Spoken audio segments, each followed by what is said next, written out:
आइए व्यक्तिगत, घरेलू और व्यावसायिक आय के बारे में जानें। इस विषय के अंत तक आप निम्न में सक्षम होंगे। आप व्यक्तिगत आय, घरेलू आय और व्यावसायिक आय को परिभाषित करने में सक्षम होंगे। व्यक्तिगत आय के स्रोतों जैसे वेतन, स्वरोजगार आय और निवेश की पहचान करना। आप घरेलू आय के घटकों को सूचीबद्ध करने में सक्षम होंगे और सीखेंगे कि घरेलू आय की गणना कैसे करें। इसके अलावा आप व्यावसायिक आय के प्रकारों की पहचान करने में सक्षम होंगे। आप उन कारकों को सूचीबद्ध करने में सक्षम होंगे जो व्यावसायिक आय को प्रभावित करते हैं। आइए सीखते हैं कि व्यक्तिगत आय क्या है। किसी व्यक्ति द्वारा किसी सेवा या उत्पाद के बदले प्राप्त की गई कुल राशि को व्यक्तिगत आय कहते हैं। व्यक्तिगत आय विभिन्न स्रोतों से आ सकती है, जैसे नौकरी से वेतन, निवेश से लाभांश और वितरण, संपत्ति के मालिक होने से किराया, और स्वयं या साझेदार व्यवसाय से लाभ साझाकरण। व्यक्तिगत आय के बारे में इन महत्वपूर्ण बिंदुओं पर ध्यान दें। टैक्स या कर व्यक्तिगत आय पर लागू होता है। लोगों को दिए गए सभी भुगतान करों से पहले व्यक्तिगत आय मानी जाती है। व्यक्तिगत आय निर्धारित करने के लिए किसी व्यक्ति द्वारा अर्जित सभी धन को जोड़ना चाहिए। टैक्स या कर वह धन है जो आपको अपनी आय या स्वामित्व वाली संपत्ति के मूल्य के आधार पर सरकार को भुगतान करना पड़ता है। टैक्स के बारे में आप आगे विस्तार से जानेंगे। अब जब मैंने व्यक्तिगत आय के बारे में बता दिया है, तो आइए घरेलू आय का अर्थ समझते हैं। आइए घरेलू आय का अर्थ समझते हैं। सभी घर के सदस्यों की कुल आय को अक्सर घरेलू आय कहा जाता है।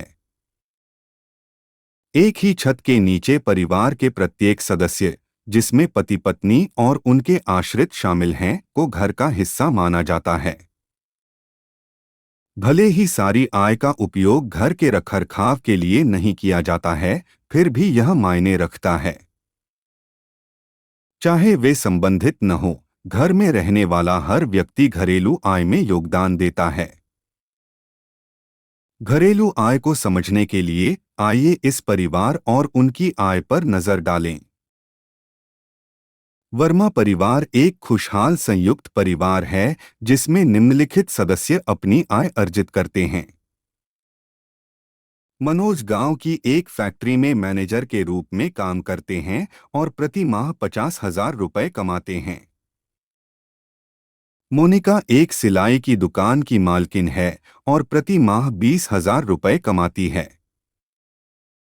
राज वर्मा को प्रति माह 30,000 रुपये की पेंशन मिलती है। श्रीमती जानकी वर्मा अपने शिल्प व्यवसाय से प्रति माह 10,000 रुपये कमाती हैं। वर्मा परिवार की कुल घरेलू आय क्या है? उनकी घरेलू आय उनके द्वारा कमाए गए सभी पैसों का योग है, यानी 50,000 प्लस 20,000 प्लस 30,000 प्लस 10,000 जोड़कर 1,10,000 रुपये होते हैं। आइए व्यक्तिगत और घरेलू आय के बीच अंतर को समझें।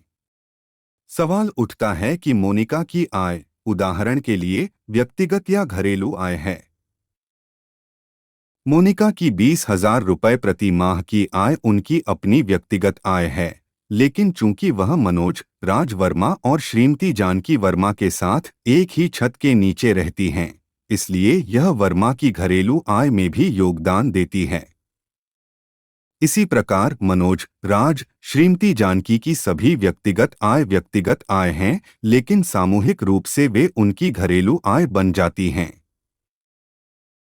घरेलू आय के स्रोत नौकरी से वेतन के रूप में मनोज की आय, स्वयं का रोजगार के माध्यम से मोनिका की आय, स्वरोजगार के माध्यम से श्रीमती जानकी की आय और सेवानिवृत्ति आय के रूप में पेंशन से श्री राज की आय हैं। घरेलू आय की इन महत्वपूर्ण बातों पर ध्यान दें। विभिन्न क्षेत्रों की जीवन स्थितियों को अच्छा या बुरा समझने के लिए कभी-कभी घरेलू आय का उपयोग किया जाता है। इससे हमें यह समझने में मदद मिलती है कि क्या लोग सभी बुनियादी आवश्यकताओं के साथ आराम से रह रहे हैं या कुछ समस्याओं का सामना कर रहे हैं।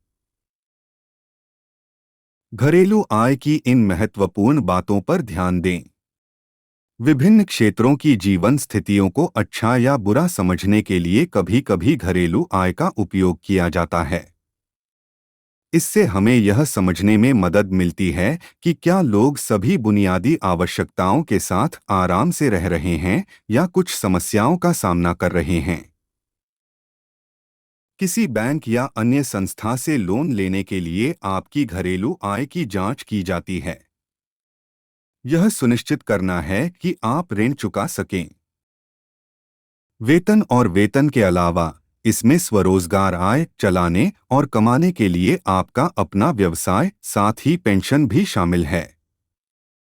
व्यावसायिक आय। व्यवसाय के प्रतिदिन की गतिविधियों से कमाया गया धन को व्यावसायिक आय कहते हैं।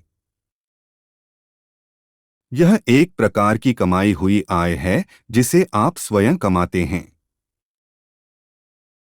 कर उद्देश्यों के लिए व्यावसायिक आय को नियमित आय माना जाता है। व्यावसायिक लाभ की गणना व्यावसायिक आय से लागत और नुकसान को हटाने के बाद की जाती है। बिजनेस इनकम या व्यावसायिक आय निम्नलिखित प्रकार के हैं। जो आय सामान बेचकर कमाया जाता है, उदाहरण के लिए चाय की दुकान, किराना दुकान, फर्नीचर की दुकान या फार्मेसी। जो आय सेवाएं प्रदान करके कमाया जाता है, उदाहरण के लिए सिलाई की दुकान या ब्यूटी पार्लर।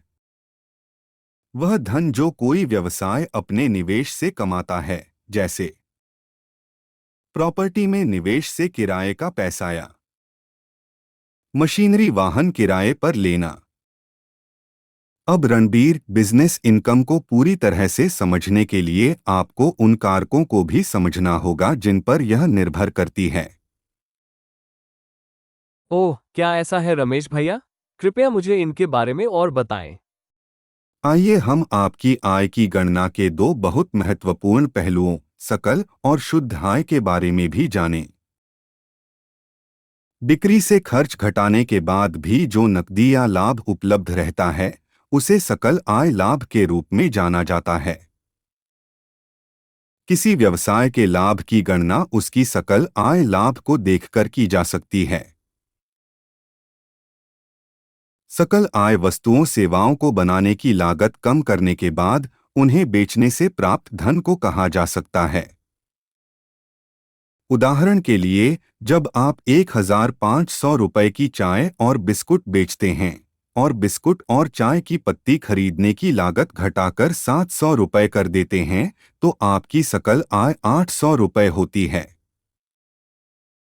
बिजनेस में निवेश करने वाले लोग कंपनी के मुनाफे को देखते हैं कि यह कितना अच्छा चल रहा है।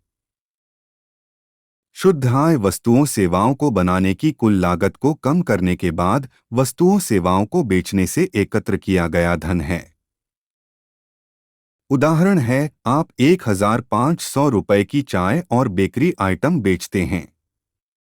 इसमें से 1,000 रुपए बिस्कुट और चाय की पत्तियां खरीदने की लागत एवं किराया और बिजली की लागत काम करते हैं, तो शुद्ध आय 500 रुपए है।